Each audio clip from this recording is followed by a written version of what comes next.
Hi everyone, my name is Jasmine. Welcome to the video. You are joining me underneath my kitchen counter table. Best space that I have to film this video right now.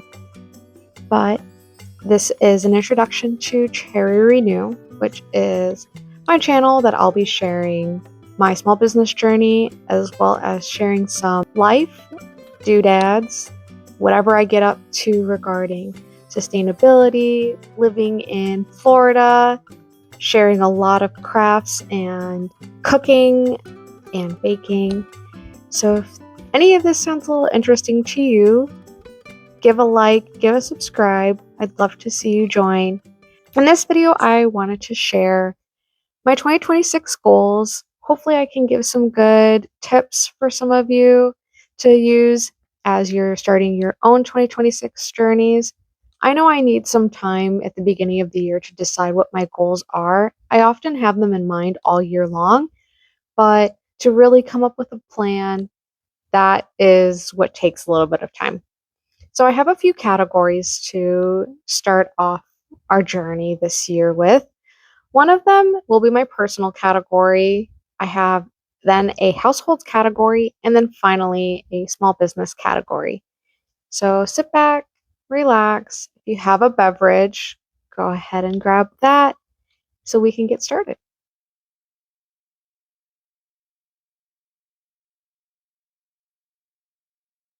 For my first category, personal, I have here my Tower of TBR books.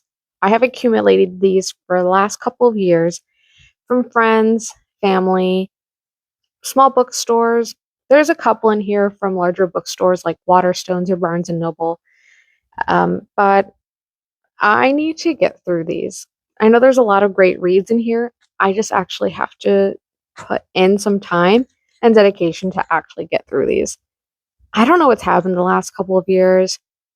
I know I have a few other hobbies that I like to enjoy too, but I didn't think I was neglecting my reading this much. I really want to limit however many new buys I get. I have to be careful at the secondhand bookstore because I know that'll be a problem for me there as well. Because I'm like, oh, it's secondhand. I'm not contributing to anything. No. The short answer is no. I need to get through these. And that way I can recommend some to you guys. I can recommend some to my friends and family. And then I can finally house them on my shelf with pride. I do have a couple other goals this year regarding hobbies that are personal for me. One of them is to sew more pieces this year.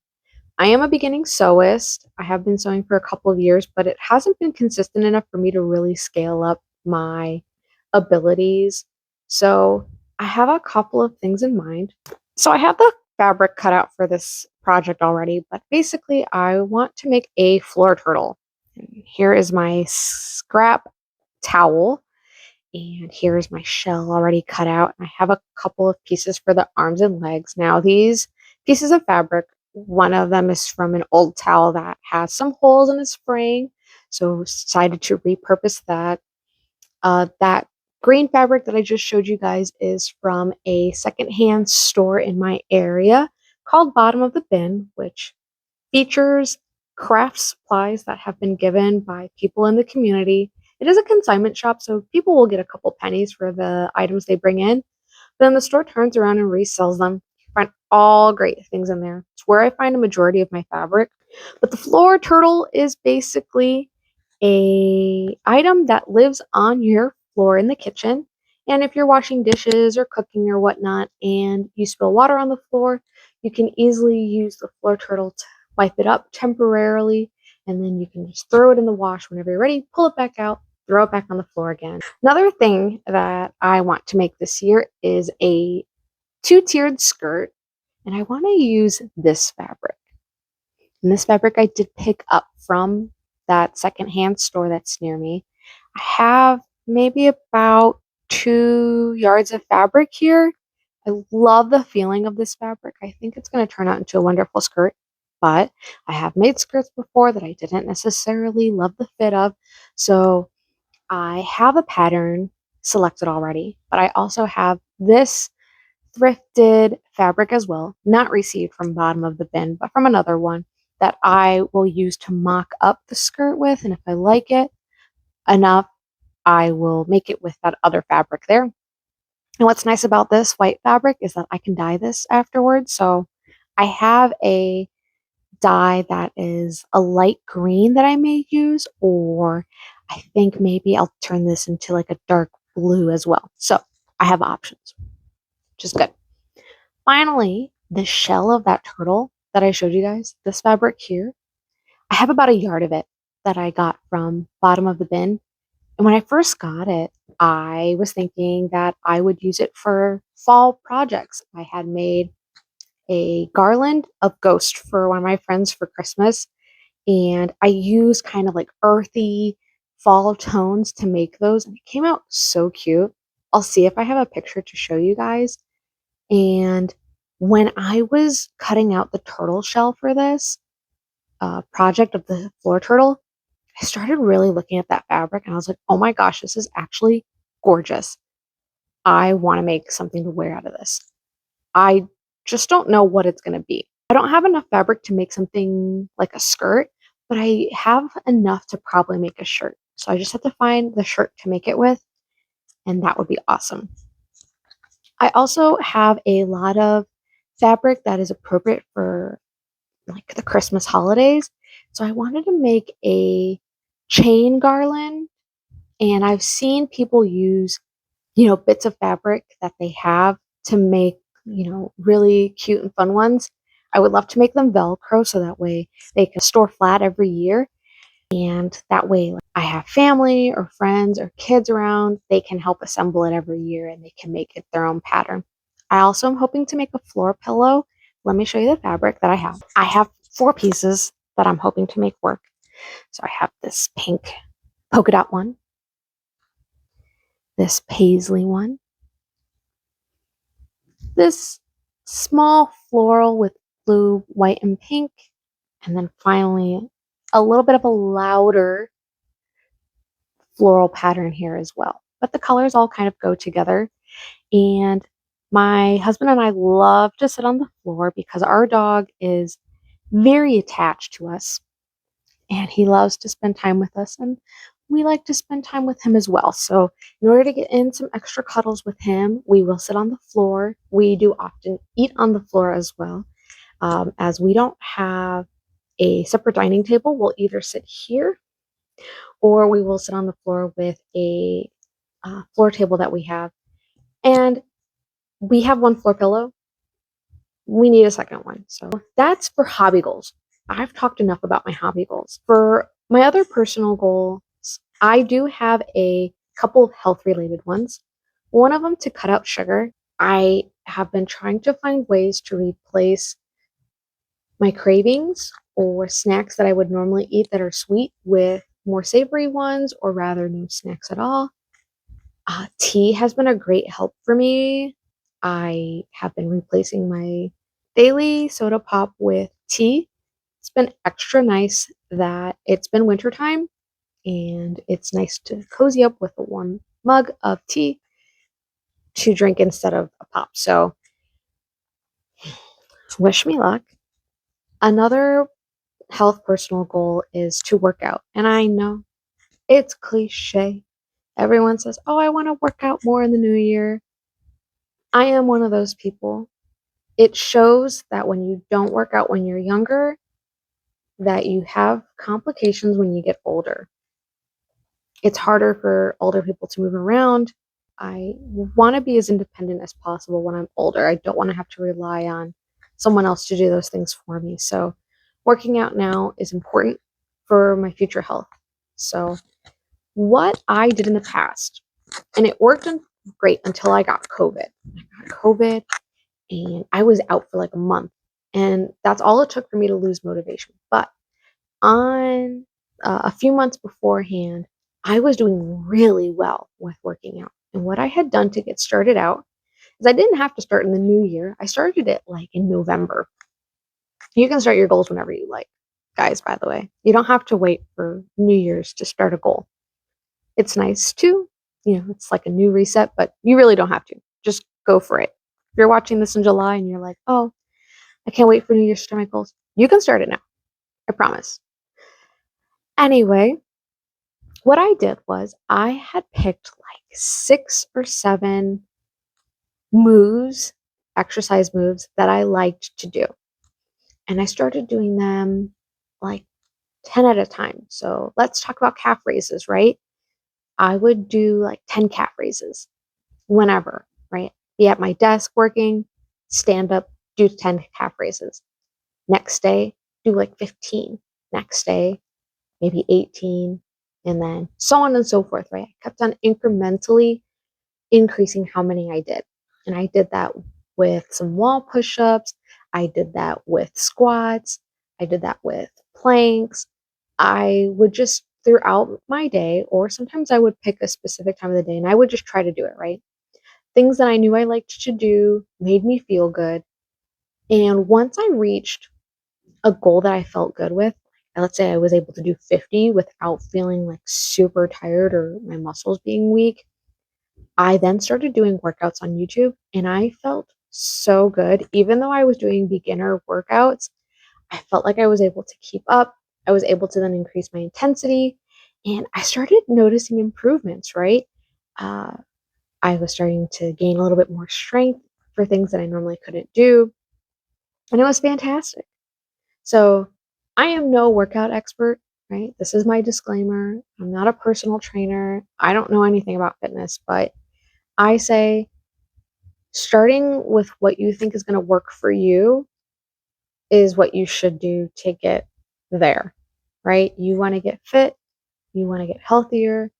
Start with something that's going to help you get there, right? If you love to dance, but you don't know how to dance, pick a class in your town or online that you can follow along with and learn that routine, right? You're moving your body. That's a great form of exercise. If you want to do running, you know, find some find some plans online about how to get into running, right? You can join your local gym or you can just go outside and run. Just find something that's easy for you to get into and you're going to find sustainable. I know for me, my toughest thing is getting out. So I wouldn't choose to go to a gym to say like, oh, I'm going to go to the gym like 3 times a week because I know that that's not going to work for me. I'm going to say like, oh, I don't feel like going. I don't feel like getting changed. But if I'm here at my house, I'm more willing to get into it. It's an easier transition for me, right? There's not as many barriers. So take what advice you will. Um, I'm rooting for your personal goals this year. We'll check in sometime later to see how everyone's doing on their goals. But that is it for personal. Let's get into household. This here, my friends, is the household goals whiteboard. There's nothing on here yet, but I did want to share some of our big goals and what I'm planning to do with this to help reach those big household goals. You can say household, you can say family goals, whatever suits your needs. My husband and I have 2 major goals this year that we would like to reach. The big one is to buy a new home. The second goal is to go on a trip to Japan. These are both very expensive things to do. And while we have been making steps toward them, we actually have to put plans in action. So there's a lot of different things required for both of those large goals, which is why I decided that we would come up with smaller goals to help us reach those larger household goals. So on here, we can record some of the immediate next steps that we need to take to get to those final goals. So let's say it's to find a realtor or uh, make a reservation at a hotel, things like that. We can add on here, and every weekend we can take 1 or 2 items to address together to complete so that way we can reach our goals by the end of the year. It is really expensive here where I live to buy a home in St. Petersburg, so we may be looking a little bit outside of the area, but not too much. And we also want to make sure it's a home that can grow with us. We might have multi-generations in our household at one point in time, so we want to make sure it's a space that's flexible for both younger and older individuals. And so we have our work cut out for us, but it's going to be a worthwhile goal for sure. You can use this even in your personal life. It might help. You probably don't need a whiteboard. You can probably get a piece of paper, but this is something that I can put up and display in our house so that way we can take those actions day by day, week by week, and anyone can add to it any time. So that way we can make it happen. So good luck to us. And finally, we have some small business goals. Now, Cherry Renew is a brand new business that I started. I love jewelry and I also love the environment. So, made it kind of hard for me to find pieces that I could afford, but also didn't hurt the environment at the same time. So, I started making some of my own jewelry and I figured this is something that people could also use in their life as well. There are places that you can find sustainable jewelry at, but oftentimes they are quite expensive.